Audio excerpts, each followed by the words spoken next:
Joining me from his vehicle here on a Monday, it is Mr. Mitchell Paige. How you doing on a Monday? I'm good, man. We're back to work. Feel like the Indiana Hoosiers. You just go right back to work. I know it's crazy. The 7-0 start has happened. Big Noon was there. We had the sold out crowd. You were there in person. Our friend Dustin Schutte and his girlfriend Abby were there, the Nebraska fan. And I don't know if you interacted with them, but I'm sure that they had an interesting time considering Dustin is a Purdue fan. But I mean, let's not dwell on that part of it. Indiana's 7-0, and they've got College Game Day coming to town with Washington next week as they try to tie their best start of all time with a potential 8-0 start to the season with the visiting reigning national runner-up Washington Huskies. I mean, where do we start? I was thinking about this earlier, Mitchell. There's so much we could get into with how the game played out, with where the ceiling is now raised to. I'll just hand it over to you and let you give me your initial thoughts on where you think this team is right now. Yeah, I think we've known from the beginning, but hadn't really seen it on display. It feels like the guys on the team don't care what you think about them. They feel inevitable no matter what. It doesn't matter who's lined up across the line of scrimmage. Oh, they've got this or they've got that. National media saying this, same play. All they do is go to work. And when they go to work, you better get out of the way. I haven't seen, watched, felt a team like Indiana in college football all year, man. It's so strange to talk about Indiana in the same line as Tennessee, Georgia, Ohio State, Oregon, and Texas, but that's the echelon that we're rapidly approaching. If I heard somebody talk about this, maybe it was Josh Pate or something. He's a big national guy. If Indiana was wearing the Penn State jerseys, they would probably be number one in the country with the schedule that they've played, even though people say it's not, whatever. And now that they've beat Nebraska, hopefully those kind of go away. But if Indiana had a different jersey on, we wouldn't be questioning, well, do they have this? Do they have that? Now flip that, Penn State comes and puts on an Indiana jersey, you'd be talking about them like they're going to finish in the bottom of the Big Ten with the finishes that they've had. So this team is for real, man. I don't care what jersey they're wearing. I don't see a lot of teams that are going to be capable of beating them. I don't care the quarterback being out. Yeah, I mean, I think he's a potentially Heisman Trophy caliber quarterback. So, yeah, that's going to hurt the team. But they have so many pieces that work so well together, it may not matter. Well, and we saw, I think a lot of people, especially casual fans, probably didn't even realize that Taven Jackson played the entirety of the second half on Saturday. Every snap. And threw 2 touchdown passes. And was clinical, just like Curtis Rourke. You get a lot of the – Taven Jackson was always – felt like unbelievable play was followed by an unbelievably bad play. And there was just not a lot of consistency. He came in on Saturday, and I think it's a lot easier when you're playing with the lead. The pressure's not necessarily on. But you still have to find the right guys. You got to move the offense, and you got to put the pedal down. 28-7. I mean, we just watched 2 weeks ago Miami come back from 4 touchdowns down in the fourth quarter. So the game is nowhere close to over at 28-7 with a whole half a ball left, and you just stomp on them early, often. Don't let them breathe for a second. And they did that with the backup quarterback. So I'm not ready to put a ceiling on anything that they do. I am probably 95% of the way there to thinking they're just going to beat Ohio State. Not that they can, just that they are going to. I don't know how you stop them. I don't know how you stop them. I don't know if this stat still reigns true. I know this was the case going into Saturday. They were one of 2 teams that hadn't trailed yet. And I know they still haven't trailed. I don't know who the second team was. And I don't know if they Army did not. I'm assuming they haven't trailed either then.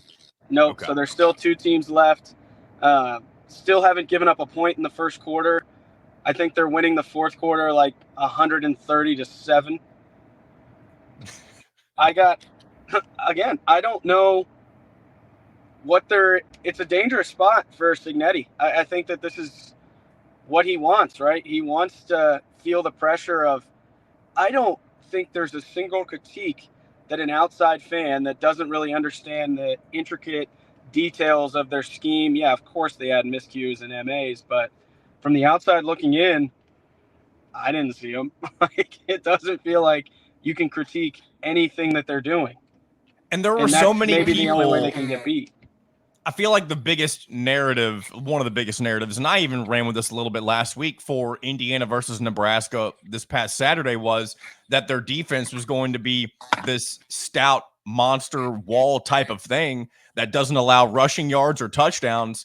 And they made it look like it was the easiest thing in the world. The Ninja Turtle running backs that Indiana has. I love that they go by that, by the way. And by the way, all four of Indiana's main backs did get a rushing touchdown against the Nebraska Cornhuskers. So that's insane. To be able to have that yards type of consistency, not only every game leading up to this point, but now you do it against a team that prides itself on the defense that they supposedly have. I mean, I don't really know what else there is to prove for this Indiana team other than just keep doing what you're doing every game the rest of the way. That's it. That's the challenge, because I think they've been at this spot for a while, but there was always the chip of, oh, you haven't played anybody. And now I don't think they're even going to get that. So they're going to have to create some narratives maybe for themselves. It's the narrative absolutely this week is going to be, can they do it without Curtis Rourke? That's what all the national people are going to be saying this week. Yeah, maybe you can build off of that, but I don't know. I don't know how you look at what Taven Jackson did in the second half, and they may miss one beat, but the drop-off isn't to the rock bottom. He's athletic. He can throw it. And as long as he plays within himself, and I think what has made Curtis Rourke so good is, one, he's extremely accurate. He's poised. He's very calm in the pocket. He's a really good player. I want to get that out of the way. But there's also the aspect of the coaches. We've been talking about this the whole season, putting him in the correct positions to excel at what he's good at. They don't try to get him on the move all the time. They don't throw it 70 yards down the field. He's really good at staying in the pocket, intermediate throws. Very rarely are you going to see him throw the field comeback 20 yards down the field. That's a 55-yard throw that you got to throw on a line. They don't do that. They allow him to do what he's good at. And when you have a whole week to prepare, they're going to say, this is what Taven is good at. Let's create a plan around him. And you just showed that you can run the ball right into the mouth of top 10 rushing, whatever they want to say. I think they're going to lean heavy in the run game and use the RPO run pass option off of the run game. But I expect Indiana to just pound the ball right at Washington's face early, often. And then when the opportunity presents itself, I don't know I think Ohio State has one wide receiver that's better than our guys. But other than that, I'd probably take our guys. I said this last week, Mitchell. I think it was after you came on the show. But I said, if Indiana can execute the way that they've done all season long against Nebraska, I'd be ready to say that there's absolutely no reason that this team should go 11-1 in the regular season this year. And that I'm not leaving out the opportunity to beat Ohio State. But I think at this point, especially if you get Curtis Rourke back in the next couple of weeks, if you listen to any of the broadcasts, I know you were there in person, so you probably didn't hear this being said. But when Joel Klatt was talking about Curtis Rourke's potential, the severity of the injury with his hand, he would assume that it's probably going to at least be a couple of weeks. And when he comes back, there is a chance that if it really is bad enough, he may end up throwing with a glove on his hand. I don't know how realistic that is for Rourke specifically. But back to what I was originally saying.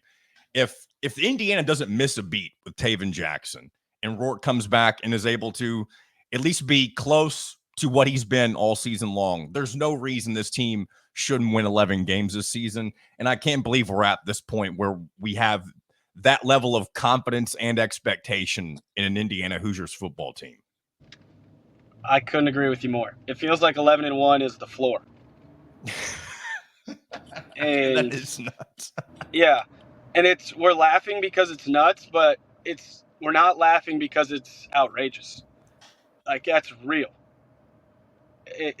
I don't see a team in the Big Ten outside of maybe Oregon and Ohio State that can be as efficient and effective on offense and defense and do it long enough to beat Indiana. I don't think there's a single team in the Big Ten that is even close. I think most games against a Big Ten conference opponent are going to go closer to they do like it did against Nebraska than it would against those other two teams. And I'll say this too. Penn State in that. I think that from what I've watched, Penn State's solid on their defensive line, but outside of that, I don't think they can stay with Indiana. I'll say this too about Penn State. This was probably going to sound like, I'm being mean about Tom Allen, which, I guess that's fine. I mean, I respect we did Indiana, but if Indiana were to play Penn State in any way, shape, or form, I feel like Tom Allen would be shaking in his boots going up against the Indiana offense, if I'm being dead honest. Yeah, well, they haven't been good against anyone. Yeah. So now you bring in one of the best offenses in the country, I'd be shaking too. They're Indiana, Oregon, and Ohio State, I believe, are just in a class of their own in the conference. It's crazy that that's real, but it's real. And I think if you're looking at the rest of the season, your goals have started to shift, right? I think college football playoff feels inevitable. Whether they're a 10th or 11th seed, but my guess is in the building, the goalposts have kind of moved for them. I think they're probably thinking Big Ten title. Oh, yeah. And an automatic bye would be what they're talking about. That's what they showed. That's the caliber of team that they showed. Not hypothetical, not if they do this or if they do that. People think Nebraska is pretty good. They think they're on their way back. They're on the right track. And it felt borderline criminal what Indiana did to them. Like, that was assault. One thing we haven't talked about yet that I think was probably the point in the game where you knew that the result was no longer in doubt. It was the beginning of the second half when Nebraska was going down the field. They were really taking their time, and I believe they had a couple of really big third down conversions, if I'm not mistaken. But They get down and it's 4th and 8, and Sean Asbury has one of the most ridiculous interceptions I've ever seen as an Indiana fan to completely steal away anything that Nebraska may have had going for them to kick off the second half. And it felt like that was it. And you heard Gus Johnson again. I hope you've gone back and I'm sure you've watched some of the highlights, but hearing Gus Johnson gush about what Indiana was able to do throughout the entirety of the game, it really felt like it was a very just surreal moment for Indiana football in general, and where, not that they've arrived just yet, because Kurt Cignetti would not tell you they're close to arriving. They have however many games left on the schedule before they get to where they want to get to. But it is just crazy that it really just where we're at right now. We're kind of everything's coming full circle. You had the atmosphere that you wanted on Saturday. You could not have clocked in a better performance. And now the sky is the limit in front of you on where you can end up going the rest of the season. Absolutely. And I think they're at the point where everybody's starting to notice. They had 80-plus recruits on campus in front of a sold-out stadium. That was one of the best college football atmospheres I've ever been a part of. I've played in some pretty cool places, but I can't remember a place that had as much true, real excitement If I'm a recruit, I see something like that and then watch the team do what they did. I guess, one, depending on the caliber recruit you are, you may be a little worried that you're not going to get a chance to play for these guys because they're going to start opening up some different doors. But then you get the rest of the country start looking around too, right? The transfer portal is what it is. It's just the reality. It's Signetti built the team. I mean, how many times did Joel Klatt talk about leading up to, I don't know if he kept doing it in the game, but all he talked about leading up to the game was how Kurt Signetti looked for a very specific person in the transfer portal. He looked for experience, all conference caliber players, guys that have done it before. Those are what he's looking for. And you don't get that in a high school kid. And if you can do it correctly, the transfer portal is clearly a faster way to build the program. So who knows how they're going to recruit. Still have to recruit high schoolers, obviously, but just a huge momentum weekend for Indiana. Time to keep it going, man. You have another unbelievable opportunity with the biggest show in sports, probably, now that NBA on TNT is gone. Yeah. The biggest show in sports coming to your city. I think there were other games that were better in terms of on-field game prospects. Everybody wants to come see the Hoosiers. There's something special brewing in Bloomington, and if you haven't been, you got to go. And it's crazy that Game Day seems to agree with that. And that's true. Every remaining home game is sold out for Indiana, which, again, another wild feat that we probably weren't expecting coming into this season. And I want to ask you one more question because I know I got to let you go, Mitchell. Yep. Obviously, let me not answer this phone really quick. I don't know if you could hear that ringing in the background. So, obviously, your secondary team, Miami Hurricanes, are 7-0. If you're matching up Indiana and Miami right now, who are you taking? Up until this week, I thought Miami would really – they just have so many athletes, right? And probably the best offense. I don't know. Maybe Indiana and Miami have the two best offenses in the country, for being honest. They have the two highest scoring offenses in the country. They are number 1 and 2. I think Indiana edges them out in yards. Miami has the Cam Ward factor. If you've watched Miami, you know what I'm talking about. If you haven't, watch Miami and you'll know what I'm talking about. He's an X factor. He's not going to win the Heisman because I think Ashton Genty deserves it from Boise State, but Cam Ward is a magician. So I don't care who Indiana has on defense. They would struggle with him just because everybody struggled with him. But I'm not so sure the Hoosiers wouldn't win the game. I don't know. They've always kind of existed in two different tiers to me, right? Indiana was fighting for bowl eligibility, and Miami, I wanted to be. They weren't, but I wanted them to be fighting for the national championship. And now I just have two teams that are national champion quality. That's real. Wild. National Mitchell, appreciate you as teams. always, and hopefully we're talking about Indiana tying their program record best start next week.